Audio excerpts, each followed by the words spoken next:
금융권의 이모 나오셨습니다. 금융권의 이모. 우리 김혜수 안녕하십니까? 네. 이모는 알겠는데 저모는 잘 모르겠네요. 자, 오늘은 좀 어떤 얘기를 준비해 오셨습니까? 네, 오늘은 그 저축은행 영업 정지가 된 그 저축은행 인수 우선 협상 대상자 관련해서 얘기를 좀 준비를 했습니다. 네. 토마토저축은행, 제일저축은행 인수 우선 협상 대상자가 각각 신한 KB금융지주, 네, 이렇게 사실상 선정된 것으로 이렇게 보도가 많이 되고 있습니다. 자, 좀 이렇게 이제 저축은행 인수 대상자가 이제 뭐 이렇게 사인을 했다기보다는 좀 윤곽을 드러냈다 이렇게 보는 게 정확합니까? 어떻습니까? 네, 원래는 당초 예정으로 따지면 어제 우선 협상 대상자가 발표되는 그런 날짜였는데요. 아직 좀 협의를 좀 거치고 있다고 합니다. 하지만 좀 봤을 때 그 토마토저축은행은 신한금융지주가 또 제일저축은행 같은 경우에는 KB금융지주가 인수 우선 협상 대상자로 선정됐다 이렇게 좀 확정적으로 얘기가 좀 나오고 있는 상황입니다. 확정적으로. 네. 그럼 이렇게 그 매물로 나온 저축은행에 그 관심들을 많이 갖고 있는 그 무엇 때문에 그럴까요? 네, 이렇게 매물로 나온 저축은행의 경우 일단 서울과 경기 지역이 영업 기반이라는 점이 가장 매력적인 요인으로 꼽히고 있는데요. 우선 인수 희망자들에게 가장 인기가 좋았던 제일저축은행의 경우 본점이 서울에 있고 대부분 지점이 서울과 경기 지역에 있다는 점이 가장 큰 장점으로 꼽혔습니다.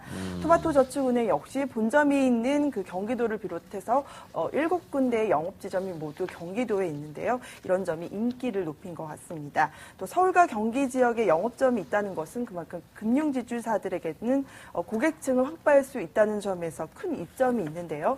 제1금융과 고객층이 다르다는 점에서 서울과 경기에 있는 고객층을 끌어모을 수 있다는 기대감이 이번 저축은행 인수전을 조금 더 치열하게 만드는 게 아닌가 싶습니다. 그러니까 서울과 경기 지역에 있는 그 소비자 중에서 은행권이 아니라 이 금융권을 주로 찾는 고객들을 끌어모을 수 있다. 네. 이런 관점 때문에 좀 인수전이 좀 뜨거웠다, 치열했다 이런 얘기이신데 뭐 지역적으로는 이 토마토 제일이 상당히 좀 이렇게 유리하다, 매력적이다 이렇게 볼 수 있지만 그만큼 또 부채 규모도 커서 인수하는 지주사들한테 좀 부담이 될 거다 이런 좀 우려 시각도 많았습니다. 네, 그렇습니다. 금융감독원의 그 조사 결과 올 6월 말 현재 토마토저축은행의 경우 자산에서 부채를 뺀 순자산 규모가 마이너스 4,419억 원으로 나타났습니다. 제일은행의 순자산은 마이너스 2,070억 원, 프라임저축은행은 마이너스 489억 원, 파랑새는 마이너스 300억 원으로 부채 규모가 만만치 않은 것으로 나타났습니다. 예금보험공사는 이런 저축은행을 자산부채 이전 방식으로 매각을 하게 되는데요. 인수자가 우량한 자산을 골라 가져가게 하고 순자산이 부족한 부분은 예보가 메워주는 방식입니다. 예보로서는 당연히 부족한 그 지원금을 적게 써낸 인수자에게 저축은행을 매각하려고 할 텐데요. 신한금융과 KB금융이 본 입찰에서 이 지원금을 다른 인수 희망자보다 낮게 써낸 것으로 이렇게 알려졌습니다. 이 때문에 현실적으로 부담이 되는 것은 사실이지만 이전 저축은행 매물에 비해선 영업 기반이 서울과 경기라는 점이 큰 메리트로 작용한 게 아니냐 이런 분석이 나오고 있습니다. 하지만 일각에서는 이미 정부와 이들 금융지주사들 간에 어느 정도 교감이 이루어졌다 이런 분석들을 내놓고 있는데요. 실제로 얼마 전 어윤대 KB금융지주 회장의 경우 저축은행 인수와 관련한 질문에 대해서 제일 큰 데를 인수하라고 해서 한다 이렇게 발언을 하기도 했습니다. 솔직히 담백하시네요. 네. 거칠 게 없습니다. 네. 예, 그렇다면 이렇게 그 금융지주사가 저축은행을 인수할 경우 그 긍정적인 효과가 좀 있는 겁니까? 네, 가장 관건은 결국 금융지주사와 저축은행과의 어떤 시너지가 있느냐 이 부분일 텐데요. 일단 금융지주사들은 은행과 저축은행 간의 시너지를 낼 수 있는 부분이 적지 않다 이렇게 얘기를 하고 있습니다. 보통 은행에서 대출을 받는 경우에 정규담보 인정 비율이 60에서 70% 정도인데요. 1억 원이 감정가일 경우에는 6천에서 7천만 원 정도 대출을 해주는 겁니다.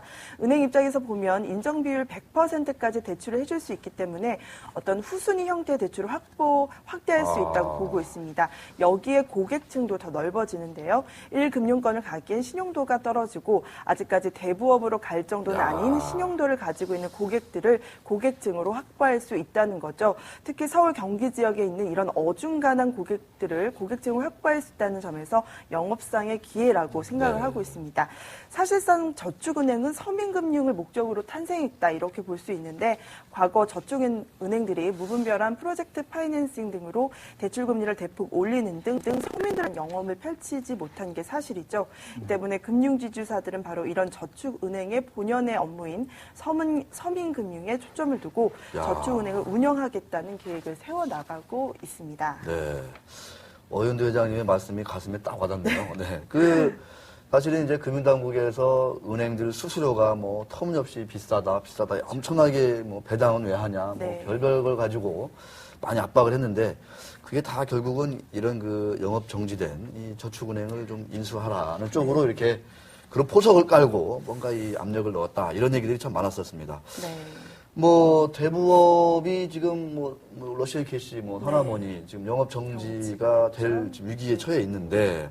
이게 또 뭐 저축은행들한테는 하나의 또 좋은 후기가 아니겠느냐 이런 얘기까지 나오고 있습니다.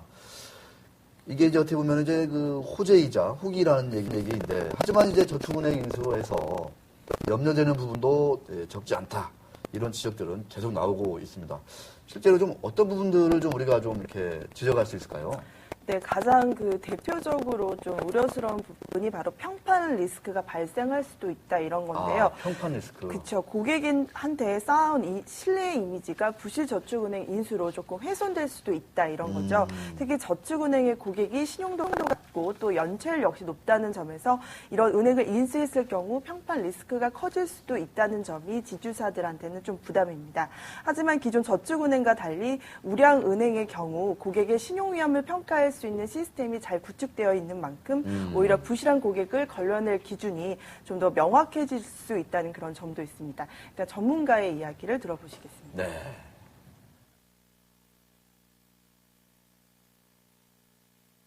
그렇군요.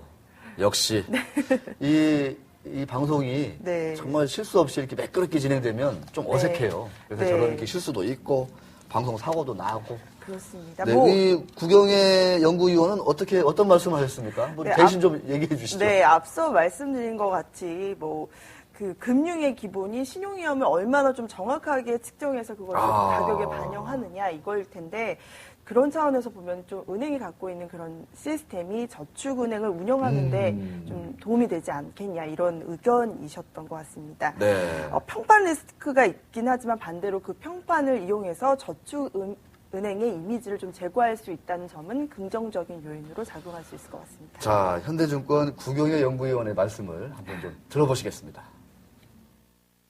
금융이라는 거의 가장 기본은 신용위험을 얼마나 정확히 측정해서 그것을 가격에 반영해서 얼마나 많은 이익을 얻느냐. 이게 사실은 관건인 게임이거든요.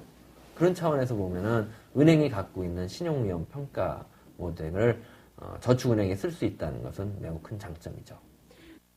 상당히 좀 이렇게 명확한 얘기군요. 네. 금감원에 구경모 팀장이 계신데 구경의 연구위원 아시냐 그랬더니 잘 모르신다고 하더라고요. 형제분이신 줄 많이 좀 비슷하게 닮으셨거든요.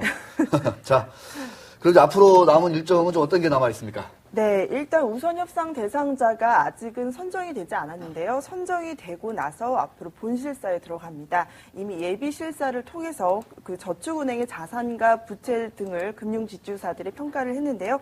이번 본실사를 통해서는 실제로 인수할 가격을 적어내게 됩니다. 이 가격이 예금보험공사가 그 제시한 최저 인수 가격보다 그 이상이 될 경우에는 인수를 하게 되는 건데요. 만약 예보가 제시한 가격보다 좀 낮게 가격을 써낼 경우에는 인수 자체가 무산이 되고 예보는 다시 입찰을 실시해서 새로운 인수 대상자를 찾게 됩니다. 네, 그렇군요. 자, 그 서울과 수도권 일대에 근거하고 있는 토마토 제일저축은행의 인수가 조만간 결정될 것 같습니다. 김혜수 기자 수고하셨습니다. 네, 고맙습니다. 네.